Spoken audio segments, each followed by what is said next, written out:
ಏನು ಕಲಿಸ್ಬೇಕು ಮಕ್ಕಳಿಗೆ ಬಾಲ್ಯದಿಂದ? ನಾನು ನೋಡಿದ್ದೇನೆ 3 ಥರದ ಪಾಲಕರು ಇರ್ತಾರೆ.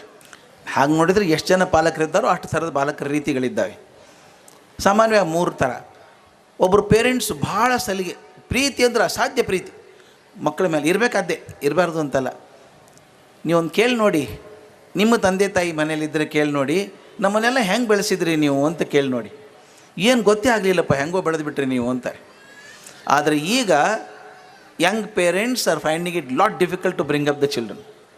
ಮಕ್ಕಳನ್ನು ಬೆಳೆಸೋದೇ ಕಷ್ಟ ಆಗಿಬಿಟ್ಟಿದೆ. ಒಂದು ಮಾತಂದರೆ ಹೆಚ್ಚು, ಒಂದು ಮಾತಂದರೆ ಕಮ್ಮಿ, ಮಾತಾಡೋಂಗಿಲ್ಲ, ಇಷ್ಟು ಡೆಲಿಕೇಟ್ ಆಗಿದ್ದಾವೆ. ಈಗೆಲ್ಲ ಸಿಂಗಲ್ ಚೈಲ್ಡ್ ಸಿಂಡ್ರೋಮ್, ಒಂದೇ ಮಗು, ಬಹಳ ಅಂದರೆ 2 ಮಗು, ದುರ್ಬೀನ್ ಕೆಳಗಿಟ್ಟು ಬೆಳೆಸ್ತಾರೆ ಅವ್ರನ್ನೆಲ್ಲ. ನಾನು ನೋಡಿದ್ದೀನಿ, ನೀವು ಹಂಗಿಲ್ಲ ಅಂತ ನನಗೆ ಗೊತ್ತು, ಅದಕ್ಕೆ ಹೇಳ್ತೀನಿ ನಾನು. ಕೆಲವು ತಾಯಂದ್ರೆ ಎಷ್ಟು ಪ್ರೀತಿ ಮಕ್ಕಳ ಮೇಲೆ ಅಂದರೆ ಹೋಮ್ವರ್ಕ್ ಕೂಡ ಅವರೇ ಮಾಡ್ತಾರೆ ಎಡಗೈಯಿಂದ. ಪಾಪ ಮಗು ತೂಕಿಡ್ಸ್ತಾನೆ, ಬಿಡಿ ನಾನೇ ಮಾಡ್ತೀನಿ ಹೋಮ್ವರ್ಕು. ಇದು ನೀವು ಮಗುಗೆ ಉಪಕಾರ ಮಾಡೋ ಕೆಲಸ ಅಲ್ಲ, ಬಹುದೊಡ್ಡ ಅಪಕಾರ ಮಾಡೋ ಕೆಲಸ. ಮಗು ಹೋಮ್ವರ್ಕ್ ಅದು ಅವನೇ ಮಾಡಲಿ, ತೂಕಿಡ್ಸಿಟ್ಟು ಬಿಡಲಿ, ಮರುದಿವಸ ಮಾಡದೆ ಹೋದ್ರೆ ಶಾಲೆಯಲ್ಲಿ ಬೈಸ್ಕೊಂಡ್ರು ಅಡ್ಡಿ ಇಲ್ಲ, ಅವನೇ ಮಾಡಲಿ, ಅವನ ಕೆಲಸ ಅವನೇ ಮಾಡೋಕ್ಕೆ ಬಿಡಬೇಕು. ನಮ್ಮ ಮೊನ್ನೆ ಬರಬೇಕಾದ್ರೆ ಫ್ಲೈಟಲ್ಲಿ ಒಬ್ಬರು ತಾಯಿ ಕೂತಿದ್ದಾರೆ ಆ ಕಡೆ ಸೀಟಲ್ಲಿ. ಅವನು ಸುಮಾರು 7-8 ವರ್ಷದ ಹುಡ್ಬೇಕು ಹುಡುಗ. ಅವನ ಬಾಯಲ್ಲಿ ತುತ್ತು ಹಾಕಿ ತುಂಬಿಸ್ತಾ ಇದ್ದಾರೆ. ಈ ಗಾರೆಯವರು ಸಿಮೆಂಟ್ ಹಾಕಿ ಮೆತ್ತಾರಲ್ಲ ಹಾಗೆ ಇಷ್ಟಿಷ್ಟು ಹಾಕಿ ತಿನ್ನಿಸ್ತಾರೆ. ನಾನು ನೋಡೋಕ್ಕೆ ಆಗಲಿಲ್ಲ, ನನಗೆ ಎಲ್ಲ ಕಡೆ ಚೆಲ್ತಾಯಿದ್ರು. ನಾನು ಕೇಳಿದೆ, ಅಮ್ಮ ಅವ್ನ ಕೈ ಇಲ್ವಾ ಅವನಿಗೆ ಅಂತ. ಇದೇ ಅಲ್ಲ ಅಂದರು. ಮತ್ತು ಯಾಕೆ ತಿನ್ನಲ್ಲ ಅವನ ಕೈಯಿಂದ, ನೀವ್ಯಾಕೆ ತಿನ್ನಿಸ್ಬೇಕು ಅಂತ. ಪಾಪ ಕೈ ಕೊಳೆ ಆಗ್ತದೆ ಬಿಡಿ. ಇದೇನು ರೀ ಇದು ಪ್ರೀತಿ? ನಾಳೆ ಅವನೇನು ಮಾಡ್ತಾನೆ ಗೊತ್ತಾ? SLC ಬಂದಾಗ, ಅಮ್ಮ ನನ್ನ ಪೆನ್ ಎಲ್ಲಿದೆ, ನನ್ನ ಪುಸ್ತಕ ಎಲ್ಲಿದೆ, ನನ್ನ ಯೂನಿಫಾರ್ಮ್ ಎಲ್ಲಿದೆ ಅಂತ ಕೇಳ್ತಾನೆ. ಅದಕ್ಕೆ ಕಾರಣ ನಾವೇ ಆಗಿರ್ತೀವಿ, ಎಲ್ಲ ತಂದು ಕೊಟ್ಟು ಮಾಡ್ಕೊಳ್ಳಿ, ಅವ್ನು ಜವಾಬ್ದಾರಿ ಮಾಡ್ಕೊಳ್ಳಿ. ದಯವಿಟ್ಟು ಅದನ್ನು ಶುರು ಮಾಡಿ, ಮಕ್ಕಳು ಇಂಡಿಪೆಂಡೆಂಟ್ ಆಗೋಕ್ಕೆ ಶುರುವಾಗಲಿ. If they don't become independent, they become parasites all through the life. They can't take decisions. ನಾನು PhD ಗೈಡ್ ಆಗಿದ್ದೆ, ಭಾಳ ಹುಡುಗರಿಗೆ PhD ಮಾಡ್ತಿದ್ದೆ ನನ್ನ ಕಡೆಗೆ. ಒಬ್ಬ ಹುಡುಗ ಬಂದ, ಅವನ ಹೆಸರು ಹೇಳೋದು ಬೇಡ, ಇಲ್ಲೇ ಇದ್ದಾನೆ ಪಾಪ, ನನ್ನ ಸ್ನೇಹಿತ ಅವನು PhD ಮಾಡೋಕ್ಕೆ ಬಂದ. MSc ಮುಗಿಸ, MSc ಡಿಸ್ಟಿಂಕ್ಷನ್ ಆಗಿತ್ತು. ರಸಾಯನಶಾಸ್ತ್ರ ವಿಷಯ ನಂದು, PhD ಕೆಮಿಸ್ಟ್ರಿ. ಬಂದು 1 ವಾರ ಆಗಿತ್ತು, ನನ್ನ ಕಡೆ ಬಂದ. ಸರ್ ಒಂದು 50 ml ಆಲ್ಕೋಹಾಲ್ ತೊಗೊಳ್ಳ ಸರ್ ಅಂದ.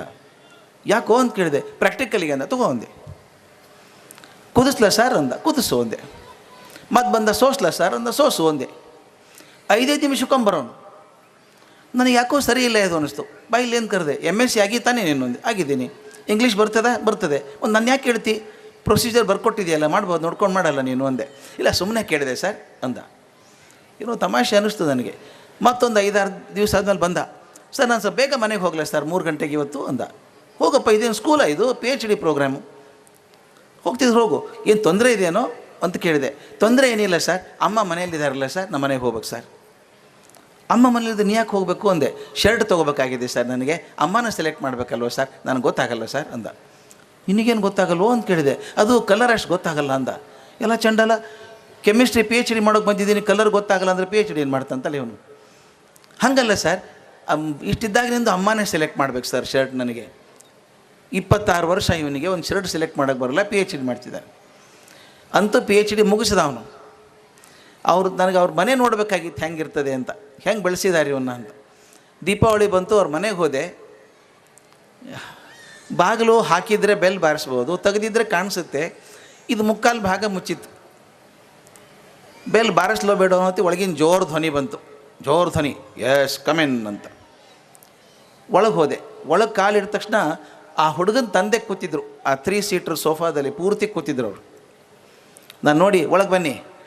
ಅಲ್ಲಿ ಕೂಗಿದ್ರು ಒಂದೇ ಸಲ, ಸುಧಾಕರ ಅಂದರು. ಆ ಹುಡುಗನ ಹೆಸರು ರಾ ಅನ್ನೋದ್ರೊಳಗೆ ಬಂದಿದ್ದ ಹುಡುಗ. ಅಲ್ಲಿ